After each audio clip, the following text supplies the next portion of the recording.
Situation यहाँ पर थी, यहाँ पर आए न्यूजीलैंड में पहला मैच धुल गया, पूरी परफॉर्मेंस एज ए कप्तान किस तरह से देखते हैं? ऑब्वियसली 3 मैच बड़ा बड़ा छोटा टूर था हम लोग के लिए, लेकिन इम्पॉर्टेंट था कि पहले मैच में जो दूसरे मैच हम जो खेले वो जिस तरीके से खेले और जिस तरीके से डोमिनेट कर पाए वो बहुत इंपॉर्टेंट था, और गोइंग फॉरवर्ड वो बहुत कॉन्फिडेंस देगा हम लोग को एज अ टीम। और द सर्टन थिंग्स जो हमें बेहतर करनी है गोइंग फॉरवर्ड, आई थिंक ये एक उसका एक स्टेप है आगे धीरे धीरे जाने के लिए, क्योंकि टाइम है अपने पास। और लेकिन ये यहाँ से एक जर्नी चालू हुआ है और यहाँ से कोशिश करेंगे या कि जितनी भी सीरीज़ आगे खेलें बेहतर होने का कोशिश करेंगे। हार्दिक, वर्ल्ड कप में एक क्रिटिसिज्म इंडिया के अगेंस्ट है कि हम खासकर शुरू में बड़ा कंजर्वेटिव क्रिकेट खेलते हैं। आपने यहाँ पर आके एक ऋषभ और ईशान दोनों को अटैकिंग बैट्समैन हैं, क्या हार्दिक पांड्या की फिलॉसफी एज ए कैप्टन है फर्स्ट बॉल से हिट करो, जिस तरह से आप एज ए बैट्समैन खेलते हैं, is this something we are going to see in future? To be honest, मैंने पूरा कोशिश एक ही है कि यहाँ अगर आप इंटरनेशनल लेवल पे आए हो तो ऑब्वियसली आपने काफ़ी चीज़ एक तरीके से खेल के और एक काफ़ी चीज़ सक्सेस करके आए होंगे। और मेरा मानना हुआ है कि मैं एज अ कैप्टन प्लेयर को जितना फ्रीडम दे सकूं, या जितना एक कल्चर होता है कि जहाँ प्लेयर जाके बिंदास खेलेगा, कोई आपको कुछ बोलेगा नहीं, और सर वो सेम तरीका वर्ल्ड कप में भी था। और ऑब्वियसली वो जिस कुछ चीज़ें जहां हम नहीं बेहतर कर पाए वो ऑब्वियसली अभी हाईलाइट होगी, हम जीते नहीं है तो, लेकिन यहाँ से गोइंग फॉरवर्ड हमेशा वही रहेगा कि एक तरीके से नहीं खेलेंगे, कोशिश रहेगा कि एंजॉय करो, जाओ कोई बिंदास, अगर आपको लग रहा है पहले बॉल पे भी अगर आपको मारना है बिंदास जाओ, आपको कोई पूरा हमेशा बैक करेंगे और कोशिश करेंगे कि प्लेयर्स खुल के ही खेले।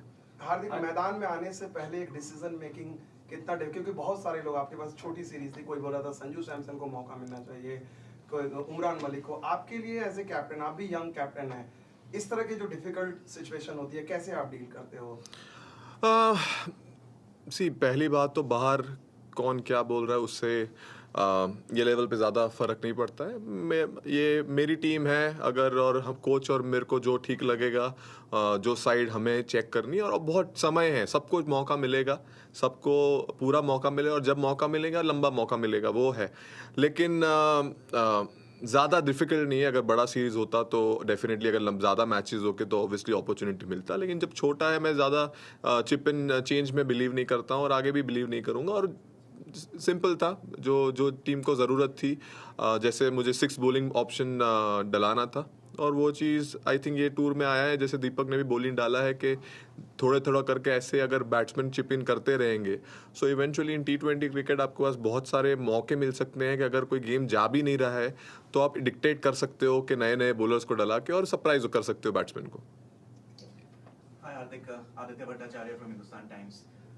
Today we got a glimpse into India's fast bowling future with Siraj and Arshdeep. The way they came back to give India breathing space, especially after the way those guys were batting.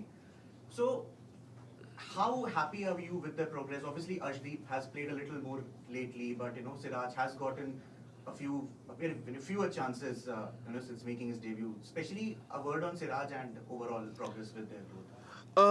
Obviously, Siraj, I think Siraj did exactly what maybe I wanted from this wicket as a bowler. I think in T20 cricket, yes, you'll definitely get hit. Somewhere down the line, if you try to get saved by, kind of, if you go on defense as a bowler, you will have good days, but at the same point of time, when you are not having a good day, it will literally haunt you. So for me and for my bowling unit, my plan is simple. Let's be aggressive. What's going to happen? We're going to lose game, right? We're going to score maybe 200. That's the worst could happen. But at the same point of time, if we are aggressive, and if today some situation like this when they are ahead of the game, but if you keep that intent of being aggressive, and maybe just as I mentioned in the last game as well, that it's not about being aggressive, is not about being going for the wicket every ball. It's about your behavior, it's about your attitude, it's about your body language. And I think somewhere down the line going forward, we will maintain this, and we will be aggressive as a bowling unit, and at the same point of time we will pick bowlers as well who can intimidate batsmen as well if it needed be. I think Rahul Patil here. Hello. Just a quick one. Was there obviously clear messages coming from the dressing room when you were in the middle? Because we did see some real aggressive intent in that power play today. And so was there constant messaging going on as well? No, I think I've played enough cricket to watch the scoreboard and play, so Okay. I was aware of the situation, and they were trying to pass on the same message. When I came out and they're like, we were trying to send a message to you, I said, but I already knew what you were trying to say. So obviously they thought, sometimes it happens when you're playing, you are not aware. But I think somewhere down the line where I play, most of the time I have to see the scoreboard and replay accordingly. So I was aware. So just a subset of that question then, how difficult is a modern T20 captain's job now? You not only have to make sure that your overs are bowled completely in that span of time, now you've got to worry about the rain radars and what's happening with DLS and all of this. How difficult is it? It's not difficult. It's there, everything on the scoreboard, and at the same point of time, I can make it more complicated and think about a lot. But it's something which obviously rain is not in my control. So it was simple to see the scoreboard and make sure that I realized that when it started drizzling, we were 63 and the DLS required 63. So that point of time, I was watching every ball and making sure that we stay there only. To be honest, I did not expect the rain to come and close down the game. But my point was saying, if it stops, I want to be at the DLS. I want to be there. That's the reason. All of a sudden, when we were hitting, we realized that I just told Hooda that right now, let's keep playing and let's stay there. And obviously, if the rain stops, and at the same point of time, we lost wicket as well. So we had to consolidate and kind of take the game deep and do the same thing what I've been doing. Simple as that. Thank you. Hardik, firstly, many congratulations. Thank you so much. Rahul from India Today आज तक. हार्दिक, अब हर कोई बात करने लग गया है कि भाई हार्दिक पांड्या को T20 कप्तानी दे दी जाए, और ये मैं हम लोगों की मीडिया की बात नहीं कर रहा हूँ. आप सुनील गावस्कर ने बात कही थी रिसेंटली, अभी कल परसों रवि शास्त्री ने भी ये कहा कि वक्त आ गया है कि आप हार्दिक पांड्या को T20 कप्तानी सौंप दी जाए परमानेंटली. क्या आप उस जोन में अब सोचना शुरू कर दिया है कि मैं इस टीम को कैसे लेके जाना चाहता हूं, और उस पे आप की सोच चल रही है? मेरा पॉइंट जब तक चीज़ें होती नहीं है उसके आप सोच नहीं सकते. ऑब्वियसली कोई अगर बोल रहा है तो अच्छा फील होता है, या टू बी ऑनेस्ट, यस, क्या ये जो बात बोल रहे हैं. लेकिन मेरे लिए सिंपल है कि अगर मैं एक सीरीज़ करूं या 2 सीरीज़ करूं या एक मैच करूं, मेरा पॉइंट वो है कि जिस तरीके से मुझे खेलना है क्रिकेट, जिस तरीके से मैं गेम देखता हूँ, मैं उस तरीके से कैप्टनसी करूँगा. और मेरा पॉइंट सिंपल है, जब मौका मिलेगा वो मैं कोशिश करूँगा कि उस तरीके से मैं जाऊँ, और जिस टाइप का क्रिकेट मुझे खेलना है मेरी टीम के लिए, वो मैं वहाँ कोशिश करूँ कि मैं दिखा पाऊँ, एज अ यूनिट हम दिखा पाएँ. और उस पे ही फोकस है. जब आगे जो आएगा वो फिर वो देखेंगे, लेकिन अभी सिर्फ उस पे ही फोकस है. और हार्दिक, मैदान में तो खैर हमने देखा है एक शायद से चेंज्ड हार्दिक पांड्या देखा है over the years, in specially last couple of years. Dressing room में हर किसी को खुश रखना बिकॉज ऑफ सिलेक्शंस आल्सो, क्योंकि आप एक प्लेयर को अक्सर ये होता है कि जो बेंच पे बैठा होता है वो ज्यादा बेहतर प्लेयर दिखता है बाहर से. हर प्लेयर को खुश करना, एक सेंस ऑफ सिक्योरिटी, वो माहौल क्रिएट करना, वो कितना आसान होता है एज कैप्टन या डिफिकल्ट होता है एज कैप्टन? कि भाई संजू सैमसन नहीं खेल रहा है, लोग बोल रहे हैं कि भाई उमरान मलिक को भी खेलना चाहिए था, संजू सैमसन को खेलना चाहिए था, इसको खेलना. तो वो एक हेल्दी एनवायरनमेंट क्रिएट करना कितना डिफिकल्ट होता है ड्रेसिंग रूम में?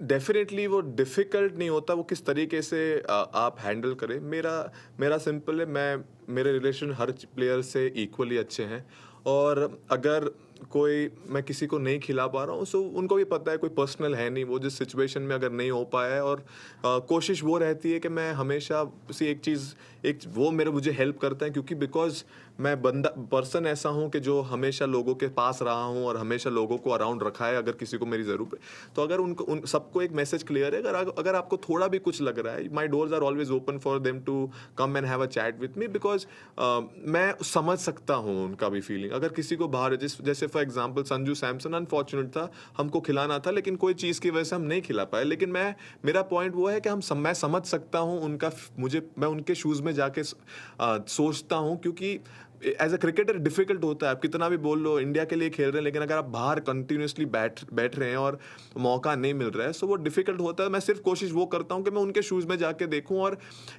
एक चीज़ होता है, एक टाइम के बाद मैं कितने भी वर्ड बोल दूँ, उनको कितना भी बोल दूँ, एक टाइम के बाद वो वर्ड उनके लिए उनके लिए वो डिफिकल्टी रहते हैं, लेकिन at the same point of time अगर मैं कंटिन्यूसली वो चीज़ मैं रिपीट कर पाऊँ और एक हेल्दी एनवायरनमेंट रख पाऊँ जहाँ प्लेयर को पास अगर उनको बुरा लग रहा है, so they have the right to come and speak to me and they have the right to go and speak to the coach.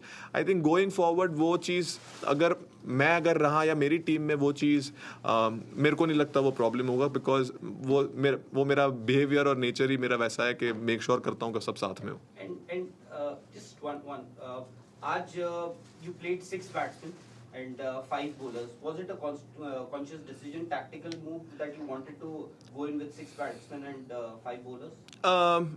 6 bowlers. Or rather 6 bowlers. Yes. So see, यही series है जहाँ you can identify the 6 bowler as well. And Hooda bowling डालता है, अच्छा डाल रहा है. और मेरा सिंपल था, मैं अभी वर्ल्ड कप खेल के आया हूँ. There is a big white ball season again will start for me. So for me it was important that मैं बॉल डाल सकता था, लेकिन पॉइंट वो था कि अगर मैं बॉल डालूंगा तो एक बंदे को मौका नहीं मिलेगा और पूरा चेंज होगा. तो इसलिए वो कांस्टेंट एफर्ट था कि यस हम 6 बैट्समैन से जाएंगे, बिकॉज अगर आपको मार के भी खेलना है तो अगर आपको you are aware of the 6 batsman, आपका एक बैट्समैन कम है, तो automatically as a batsman, as a batting unit will have to take responsibility and that will somewhere down the line in big matches will help us to remember that you know what, वो responsibility के साथ खेलने की आदत लग जाएगी. Obviously शायद हर बार हम 6 के साथ नहीं जाएंगे, लेकिन मोस्ट ऑफ द टाइम आज ऐसा सिचुएशन हमें लगा कि बिग बैट्समैन ठीक है हम कम से जाएंगे, कोई प्रॉब्लम नहीं, लेकिन लंबे टाइम के लिए वो चीज़ हेल्प करेगी एज अ प्लेयर. बिकॉज मैं जहाँ बैटिंग, अगर आपके पास एक बैट्समैन कम हो पीछे और तब अगर आपको मारना है ना, वहां से जो आपको कॉन्फिडेंस मिलता है वो शायद जब 4 विकेट पीछे हो, मेरे हिसाब से मुझे नहीं मिलता है. Thank you. Thanks, Captain. Thank you, everyone. See you. Thank you so much everyone. Have a good night.